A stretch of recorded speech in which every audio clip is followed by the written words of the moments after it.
इतना लंबा fight sequence और बेकार का नाच गाना का कोई पॉइंट नहीं था। ये मुझे बड़ा वीक पॉइंट लगा मूवी का कि यास्किन एक बहुत ही मैनिपुलेटिव विलन है जो इंसानों का भगवान बनना चाहता है क्योंकि उसके अंदर कली वास करता है। सच बोलूं तो हाँ, अश्वत्थामा जिंदा है। अश्वत्थामा देखना है, मैं दिखाता हूँ। तो इस वीडियो में मैं आपको बताऊंगा कि कल की मूवी का फर्स्ट हाफ इतना बोरिंग क्यों है और हम एक डीप एनालिसिस करेंगे यास्किन के ओरिजिन को लेकर और फिर बात करेंगे अश्वत्थामा और कल की अवतार की। मूवी के फर्स्ट हाफ में इंट्रोडक्शन तक सब कुछ अच्छा था, फिर प्रभास की एंट्री के बाद मूवी इतनी बोरिंग क्यों लगने लगती है। इसमें प्रभास की कोई गलती नहीं है। इतना लंबा फाइट सीक्वेंस, ऊपर से बेमतलब की कॉमेडी मूवी को बोरिंग बना रही थी। ऊपर से रॉक्सी का भैरव को कॉम्प्लेक्स के अंदर ले जाना और बेकार का नाच गाना का कोई पॉइंट नहीं था। मुझे पता है आप कुछ लोग बोलेंगे कि नहीं ये तो जरूरी था, क्योंकि अगर रॉक्सी भैरवा को कॉम्प्लेक्स के अंदर नहीं लेकर जाती तो ऑडियंस को कैसे पता चलता कि कॉम्प्लेक्स अंदर से कैसा दिखता है। पर कॉम्प्लेक्स को दिखाने का एक और तरीका, इतना लंबा फाइट सीक्वेंस छोटा करके और नाच गाना हटा के एक सैड इमोशनल कंपैरिजन दिखाना चाहिए था कॉम्प्लेक्स के अंदर की लग्जरियस लाइफ और काशी के बाकी लोगों की मिजरेबल लाइफ के बीच में। क्योंकि जिस तरह से हंसी मजाक में कॉम्प्लेक्स को दिखाया गया वो मुझे बिल्कुल भी कनेक्टेड फील नहीं करवा पा रहा था। रॉक्सी भैरवा को कॉम्प्लेक्स के अंदर तो लेकर जाती और भैरवा के लिए बहुत फन भी होता, पर एक सैड पार्ट भी दिखाया जाता कि सारे रिसोर्सेज पर कब्जा करके बैठा कॉम्प्लेक्स खूबसूरत और खुशहाल नहीं, क्रूर है, जो कि कॉम्प्लेक्स के लोगों और बाकी बचे काशी के लोगों दोनों के लिए ही ठीक नहीं है और ये लोगों को बहुत हार्ट ब्रेकिंग लगता और हिट करता। और देखो, मेरे पर बरसना मत, ये केवल मेरा ओपिनियन। ऊपर से भैरवा का यूं ही कॉम्प्लेक्स में घुस जाना एक डॉट भी पैदा करता है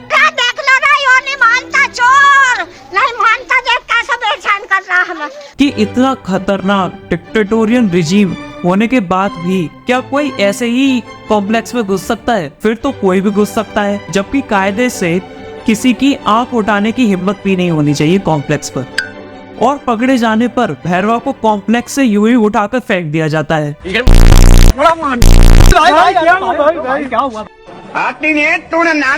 अरे तू जा रही।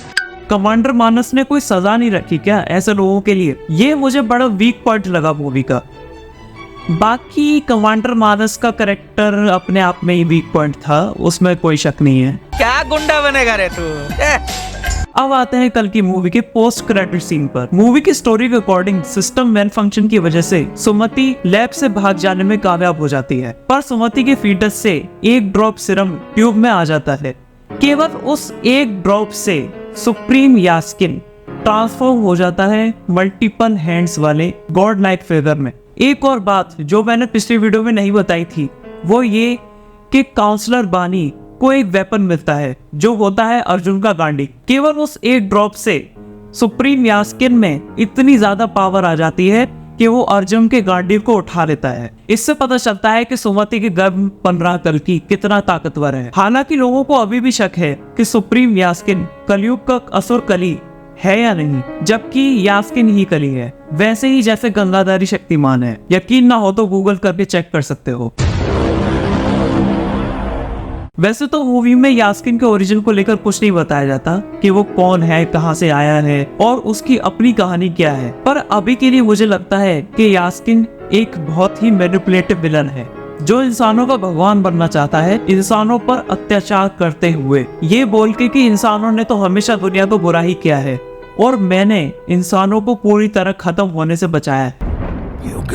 गए और कितने मौके मिले तुम्हें, पर इंसान ना बदले ना बदलेंगे।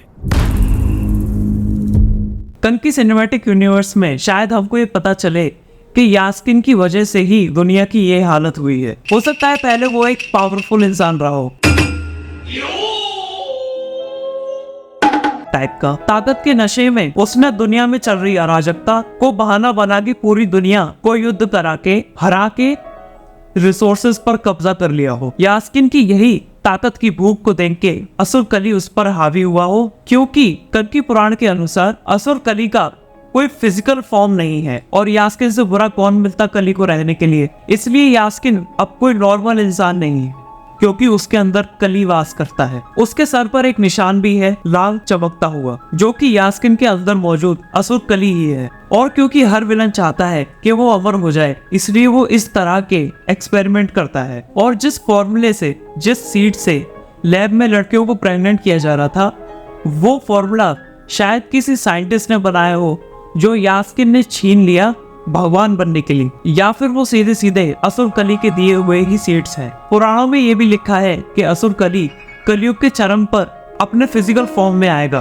तो इस हिसाब से जब यास्किन और पावरफुल होगा समय के साथ, तब शायद हमें कली अपनी एक्चुअल फॉर्म में देखने को मिले, जो यास्किन के शरीर को फाड़ के बाहर निकलेगा।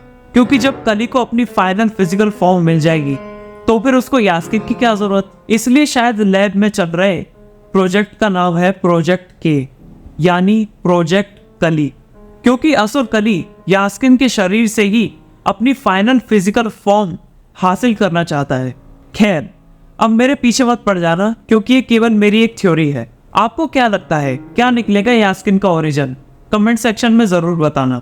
और एक और बात, यास्किन अर्जुन के गांडीव को उठाकर बोलता है कि जगन्नाथ के रथ का चक्र ऐसा घूम के आएगा, अपने हर फेरे में वो प्रणय साथ लाएगा, थरथराती धरती माँ की कोख से जन्मेगा, एक युग का अंत होगा, युग एक नया आएगा। इस बात का क्या मतलब है?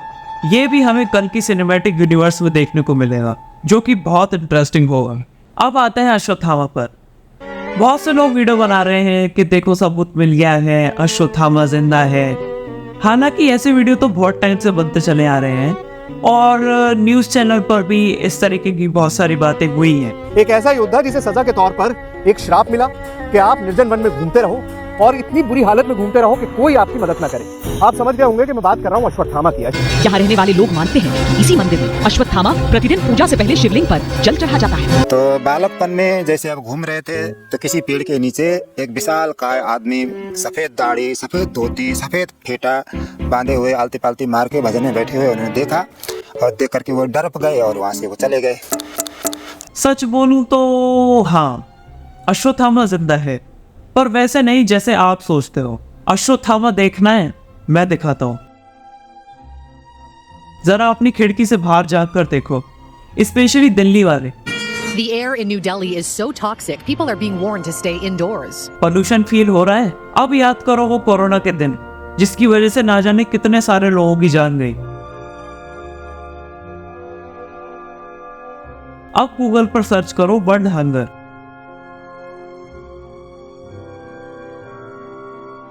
प्लास्टिक वेस्ट एंड गार्बेज, ये सब किसका किया हुआ? हम इंसानों का। तो अश्वत्थामा कौन हुआ?